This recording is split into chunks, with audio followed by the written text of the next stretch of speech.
Mini tractor giant potato. Devi Chowk गांव के खेतों में बहुत सारे फसल उगते थे। वहां ज्यादातर आलू की फसल होती थी। उस गांव में नंदू नाम का एक ट्रैक्टर ओनर रहता था। गांव भर में एक ही ट्रैक्टर होने के कारण सब गांव वाले उसी के ट्रैक्टर में आलू लेकर शहर जाते थे। नंदू बहुत लालची था और घमंडी हो गया था। बात बात पर ट्रैक्टर का किराया बढ़ाकर लोगों को सताने लगा। एक दिन एक किसान, भैया नंदू फिर से ट्रिप का 500 रुपए बढ़ा दिया है। अरे ऐसा ही रहा तो हम जैसे गरीब किसानों को क्या होगा बेटा? यूं बात बात पर किराया बढ़ाना सही तो नहीं है। क्यों भाई, तुम समझते हो कि 500 रुपए बढ़ाने का मुझे कोई शौक है? जानते हो इस महीने डीजल का दाम 4 बार बढ़ाया है। टोल गेट के दाम भी बढ़ गया है। ट्रैक्टर के मेंटेनेंस मैं किससे लूंगा? यूं फालतू में बहस करना छोड़ो और बताओ तुम्हें ट्रैक्टर चाहिए या नहीं? मेरे ट्रैक्टर की बहुत मांग है। उसी गांव में पप्पू नाम का एक युवक अपने पिता के साथ खेती करता रहता था। एक बार आलू की फसल खूब अच्छी हुई। पप्पू ने नंदू को फोन किया और नंदू भाई, कल फसल को मार्केट ले जाना है, क्या कल सवेरे 6 बजे आप आ जाओगे? हाँ ठीक है, 6 बजे तैयार होऊंगा। अगले दिन सवेरे अपना ट्रैक्टर लेकर नंदू के खेत के पास आया। ये लो ताऊ, शहर के मार्केट माल ले जाना हो तो 3000 रुपए लगेंगे। पहले ही कह देता हूँ, बाद में रेट बढ़ा दिया है कहकर बहस ना करना। ये क्या भाई, कल मंगेश के माल को ले जाने के लिए तुमने 2500 रुपए ही तो लिया था, अब अचानक 3000 रुपए कह रहे हो? मैं जानता था कि तुम यूं फालतू के बहस लेकर बैठोगे। गलती मेरी ही तो है कि जो बिना रेट बात किए ट्रैक्टर लेकर आ गया। अरे मुझे खुद को थप्पड़ मारनी चाहिए। उसका खेत गांव के दूसरे सिरे पर है, वो शहर के नजदीक है, इसीलिए कम पैसे लिए। पर तुम्हारा खेत गांव के इस सिरे पर है, इसलिए ज्यादा पैसे ले रहा हूँ। अरे इतना भी नहीं समझते? जल्दी बताओ तुम्हें ट्रैक्टर चाहिए या नहीं? और भी बहुत लोग राह देख रहे हैं मेरी। बेटा, आलू की कटाई के बाद देर किया तो आलू कोई काम के नहीं आएगी। ठीक है चलो, और कोई रास्ता भी तो नहीं है। यूं वो माल लाद कर ट्रैक्टर लेकर वहां से चला। एक दिन पप्पू के बचपन का दोस्त अमर गांव में आया। पप्पू अपने बारे में और अपने गांव के हाल के बारे में उसे सब कुछ बताया।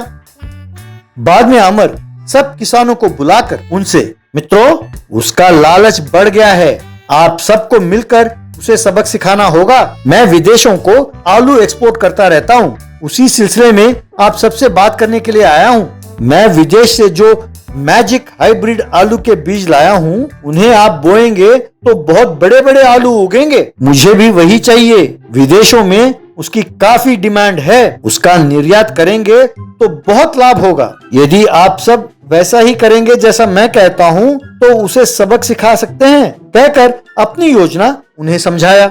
अगले दिन सब किसानों ने अपने खेत में हाइब्रिड आलू के बीज बोए। उसके बाद अमर नंदू से जाकर मिला।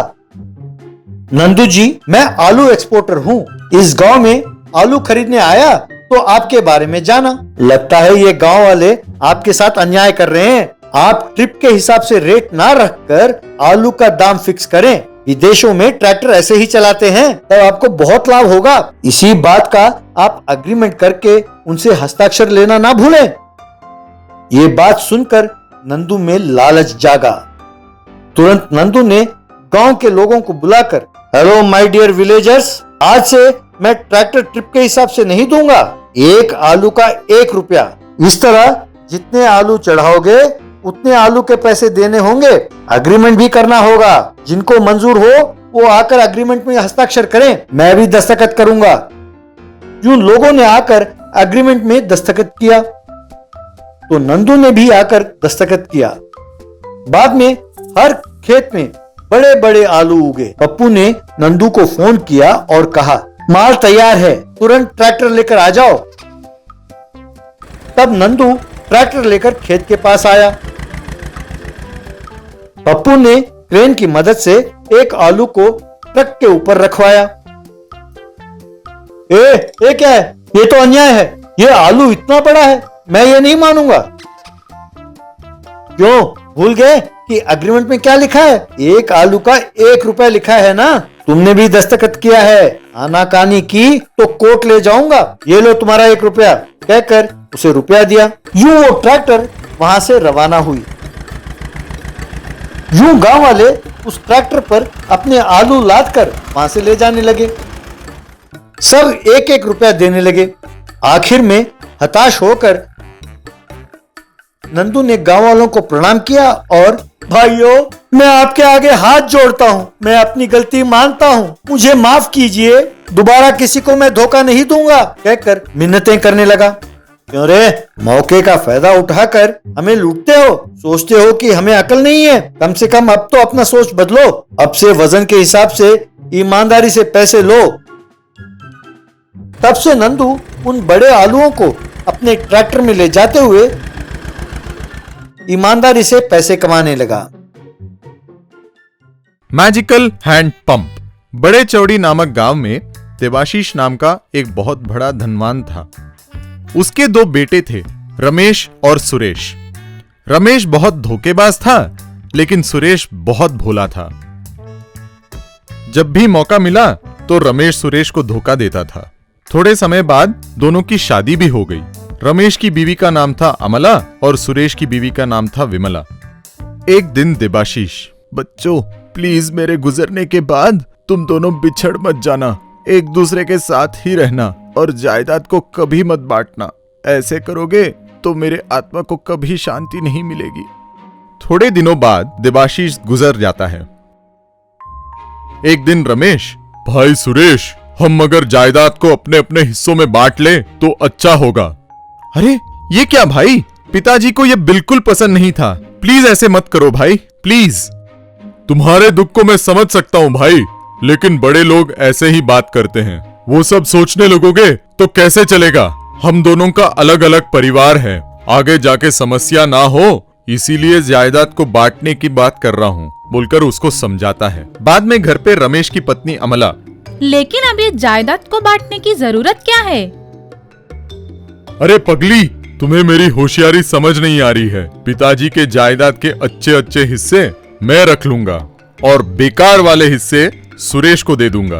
वो भोला है ना, वो तुरंत ले लेगा।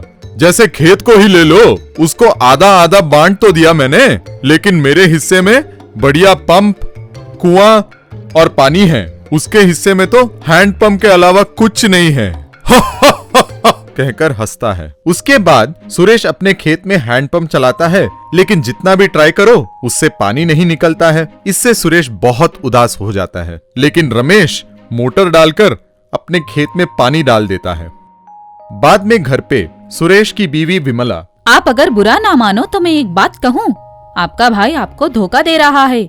जिस खेत में पानी आ रहा है वो उसने रख लिया और आपको जिसमें पानी नहीं आ रहा है उसको दे दिया। यही नहीं, हर बात में उसने आपको धोखा दिया है, कहकर रमेश के हर धोखे को समझाती है। तुम सच ही बोल रही हो, सही में मेरा भाई बहुत बेईमान है, उसको सबक सिखाना ही पड़ेगा, कहता है।